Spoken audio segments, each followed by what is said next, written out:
G'day everyone, and welcome back to the channel. Today we're diving into some exciting news for the Australian dollar. If you've been watching the markets, you've probably noticed the Aussie has been on a bit of a roll lately, and a big part of that story is happening thousands of kilometers away, between the United States and China. So what's the connection? Well, Australia's economy is closely tied to China's. We're a major supplier of raw materials like iron ore, which are essential for China's manufacturing and construction industries. When China's economy is booming, they buy more of our stuff, which strengthens our economy and in turn our dollar.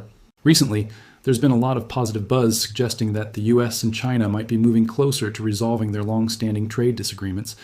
Any sign of a deal, or even just a reduction in trade tensions, is seen as great news for the global economy, but especially for China. The thinking is that a stable trade environment will boost China's economic activity, meaning they'll need more of what Australia has to offer. This rising optimism is acting like a tailwind for the Aussie dollar. International investors see the potential for a stronger Australian economy down the track, so they start buying up our currency, pushing its value higher against other currencies like the US dollar.